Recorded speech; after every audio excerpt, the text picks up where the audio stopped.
Hey Jack, I've got something for you here. You can have this when you're older.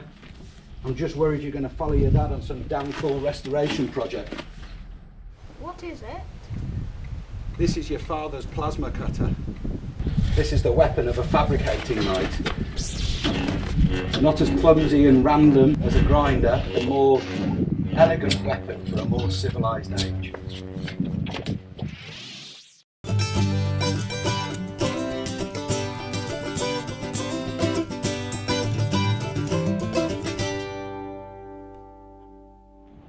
Morning all, it's a beautiful morning. The sun's shining, it's not too cold, it's a little bit of a breeze, but today is the day where we start prepping areas to cut out and weld. So we're thinking the cutting welding is actually going to happen tomorrow because it's a little bit breezy at the moment, although we might do some this afternoon. But what I'm going to do today is start prepping this area here to be cut out and welded up. As you'll recall, this area is pretty bad and it extends right back up to the sugar scoop, but the steel around it is good. So we're going to cut out this part and this part, and I'm just making a mental note now of the thicknesses. So it's all 4 mil up here, 4 mil, 4 mil, 4 mil, 4 mil, 3.4, 3.9, and we're going to go down to this chine here. So I'm just going to clean up that whole area now, ready so that we've got fresh steel to work with, nicely cleaned up. And before I forget, look at this. This was given to us by, I was bidding on it on eBay, and when I messaged the guy and said, oh, we're buying it for this YouTube channel, he said, you can have it. So this is a Nielsen petrol compressor, 150 litres, it'll maintain 14, maybe even 16 CFM. So that's absolutely brilliant. Thank you very much, a generous gift. Just had to go and collect it, but yeah, he said you can have it for free, which is absolutely amazing, because as you remember, our other little compressor died, but we did push it too far.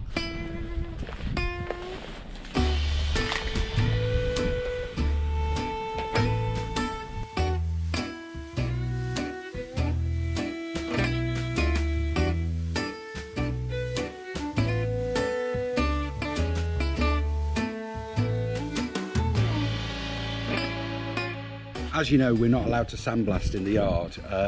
We've booked the yard to sandblast the boat from the waterline down later in the year when we've done all the fabrication work. But in the meantime, where we do need to remove paint, we're using a combination of things. Another little tool that we've started using recently is one of these things. It's basically for removing rust and paint and stuff like that, and it does a pretty good job of actually prepping the surface to the right key. It's you can get them in 1 band, 2 bands, 3 bands and more. I think you need a special tool for the one with like 6 bands, but these ones just go in a drill. They're like a rubber kind of disc and they're all offset, and they've got these tiny little metal prongs on the end. Oh, wrong way. It's got to turn, no, that way, that is correct. And basically it just churns up the paint and the rust on the surface. So I'm sort of using a combination of things to get the paint off today. You'll see.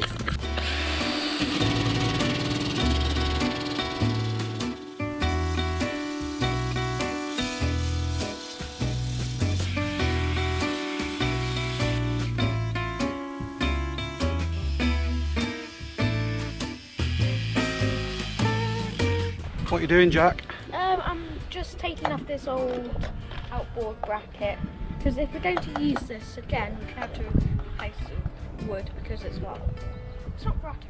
Yeah, it's pretty rotten, isn't it? Oh, you're cleaning out all the dirt first so you can get a socket in there? Yeah. Oh, good boy, good boy.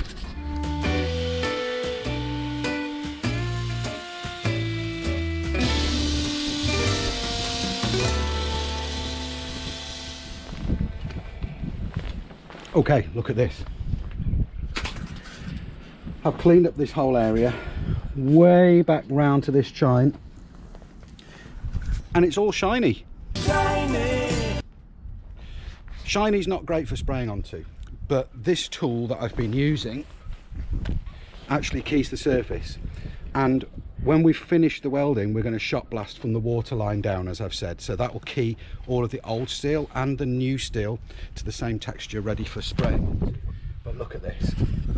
here's the area that was problematic, and it's, you know, the actual hole is no bigger than my thumb. There's a little one there.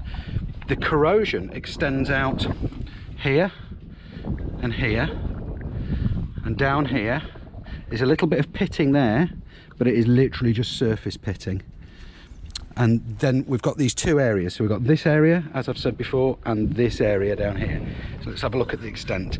This one, just the border is right there, and this is what we can actually see from the outside through the paint.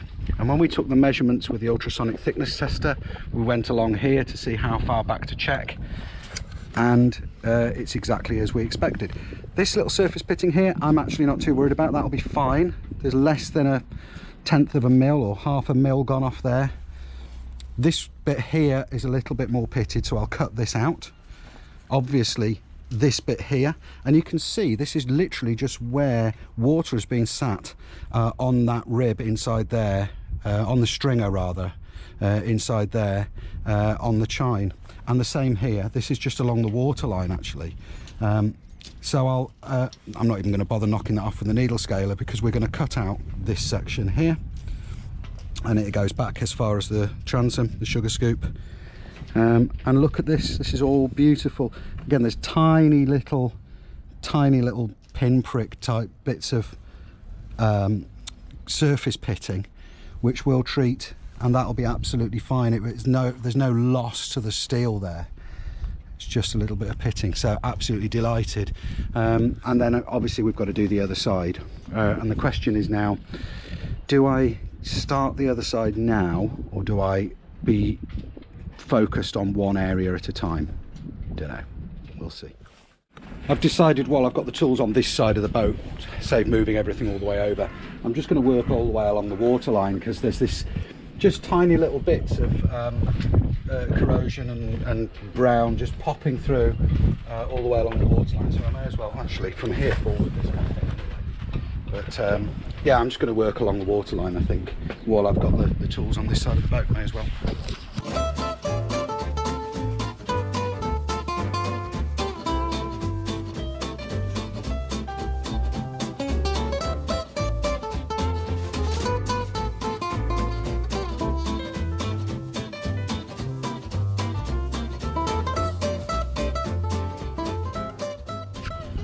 So I've worked along the waterline a bit, because there's quite common with steel boats to get a little bit of, you know, lift along the waterline.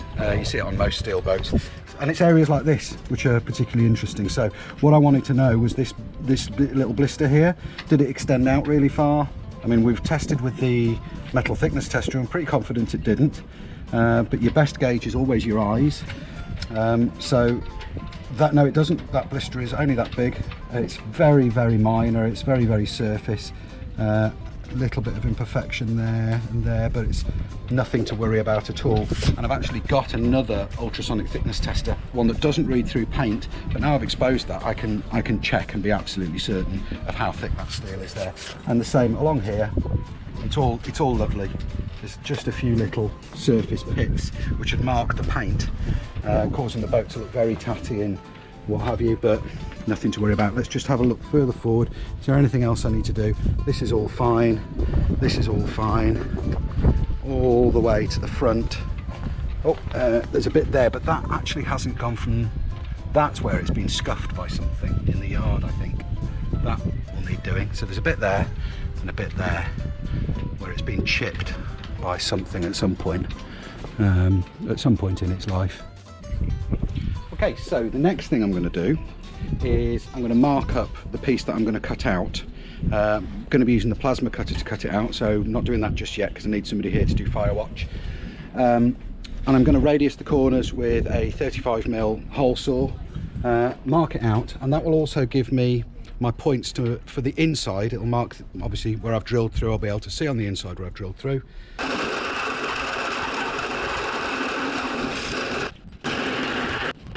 So loads of you on YouTube have been really helpful and offered to help, and we've accepted the help of a number of people, but of course with it having been locked down we've had to wait until those restrictions have been eased.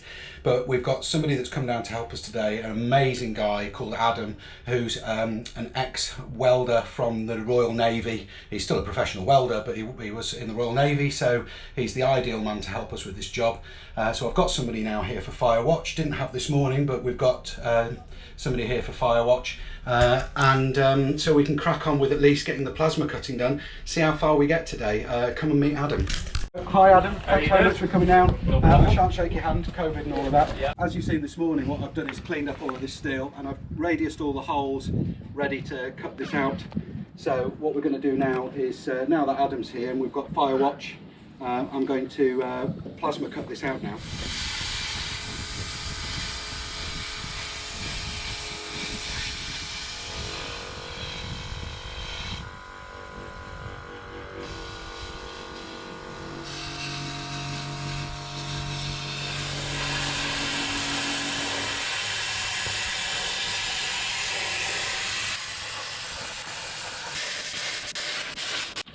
That's a big hole in the boat. So, why have I left this bit here? Well, that's over one of these ribs, look.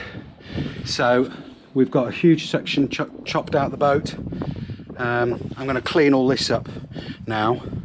And then the next thing to do is to clean up the edges of where I've cut through with the plasma cutter to make it really nice to weld to. A nice 45-degree chamfer or something like that to weld to. I've run out of cutting discs, so I've just asked Melissa to grab me some, but we've got a big piece missing out of the boat now. Result. I managed to get some spatter from the plasma cutter on the lens of this GoPro, and I'm just going to have a look at this footage now to see if I can see the dot from it. I don't know if you guys can. Let's have a look out here, try different lighting conditions. Oh yes, I can see it. It's right there, look. That's from the plasma cutter. Oh no, you can't wipe it off. It's actually melted on the front of the, oh what's it? Oh well, never mind. New GoPro coming soon then. Morning.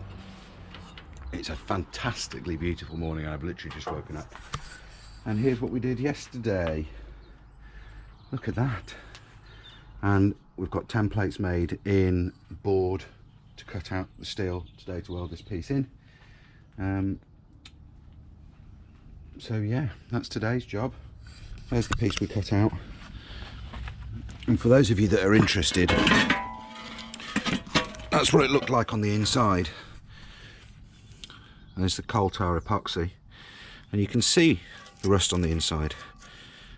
And in fact, even where it's really bad,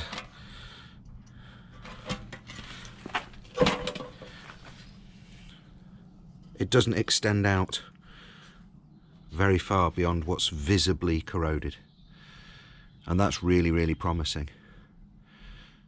Does it fit?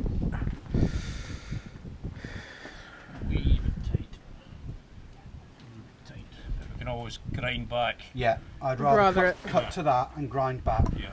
And again, I've not cut at the chine because we'll get the steel in place and mark it on the outside then with a scribe. Well, the thing is, you can mark the chine right now. Yeah. Because it's going to be there and there. You just draw a straight line. Yeah.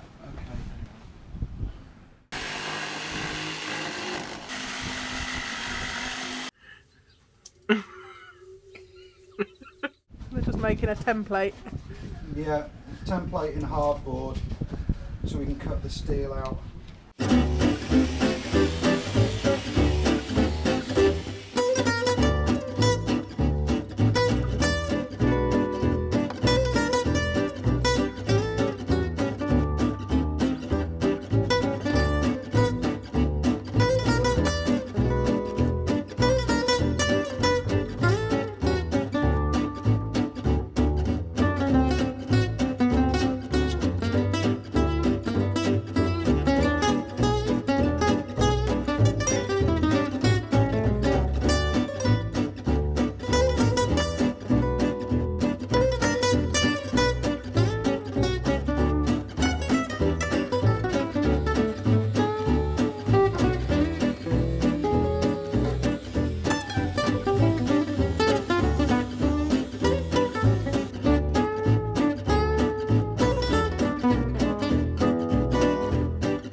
is it. The welder's all set up. Just going to practice on this old scrap just to get the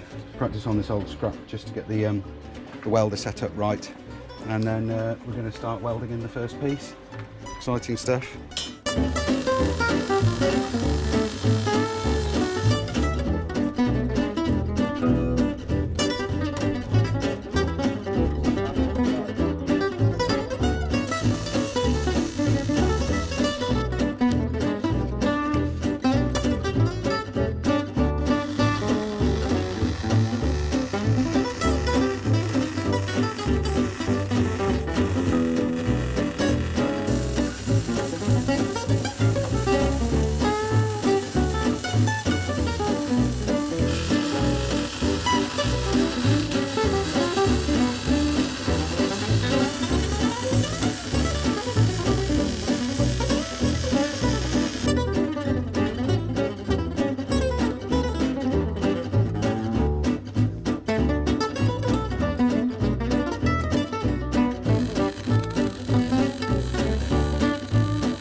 Six or 5.5.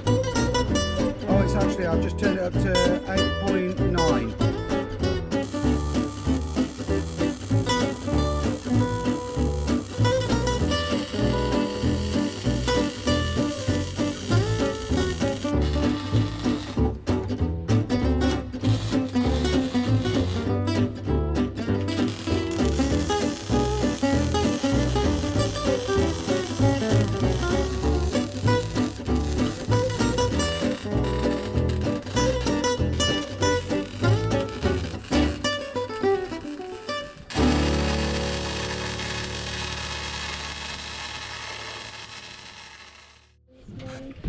So that's that finished. That's the inside all welded up and the outside all welded up.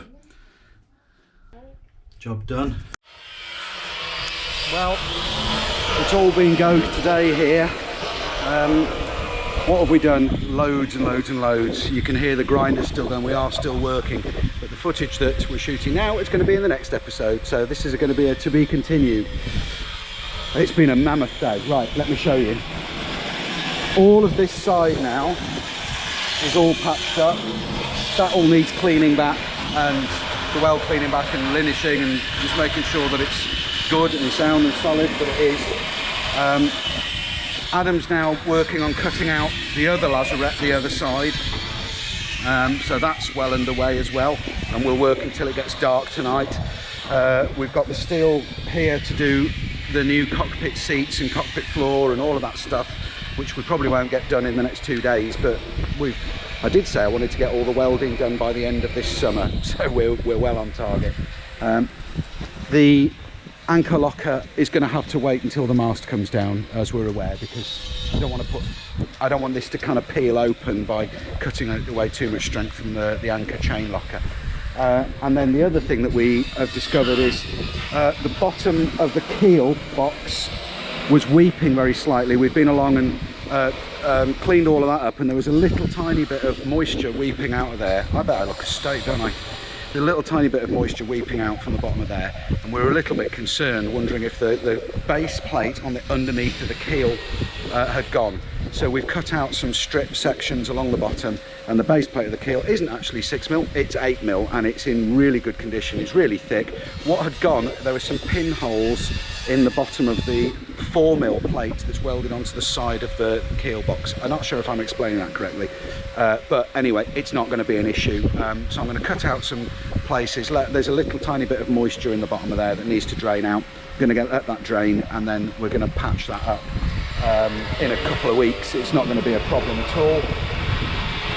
But for now, thanks again for watching. I'm exhausted, I'm filthy, but I'm thrilled and delighted. The welding is well underway. And yeah, thanks guys. Thanks for watching. Bye bye. I'm just leaving work. I'm nervous and anxious. I'm gonna go and call on Andy and Jack at the boat. Apparently they've been cutting holes in it today, so I really wanted to be there, but I'm gonna go and have a look and see what they've been up to.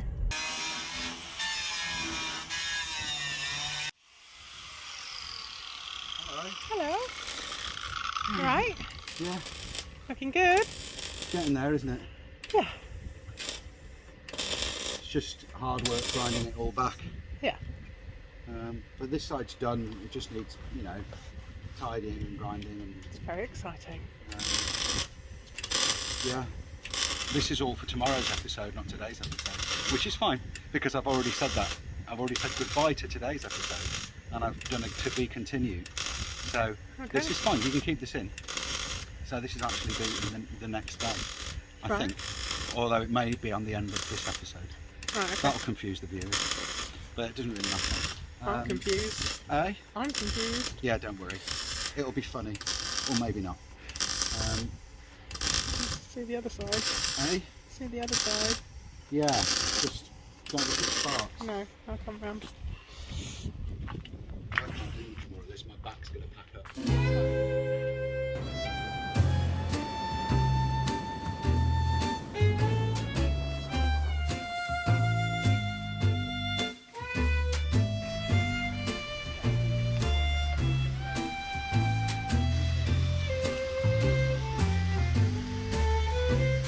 Where are we? Oh, great, almost two. Yeah. For checking my cockpit implants. Yeah. Just making sure they're working properly and stuff. Yeah. Yeah. So we've just come to London. It's a bit of a trip from Wales, but we've come to London today for 7 Jack's hours, something like that. For Jack's annual appointment, just to check his cochlear implants are all working and everything's fine. So he normally really enjoys his trips here, but it's a bit different this time, obviously with COVID and everything. There's nothing to play with, is there? Jack, there's nothing to play with, is there? No, just that. There's normally toys and stuff, so we're just going to sit and read while we wait. Thanks to the amazing guys at Great Ormond Street Hospital, I now have 5 new programs on my cochlear implants, so I can do clever things like cutting out background noise and a bit of the wind noise, which is making life much easier for me. For now though, thanks for watching. If you haven't already, please do click the subscribe button and also the notification bell so you won't miss our next episode. See you next time. Bye.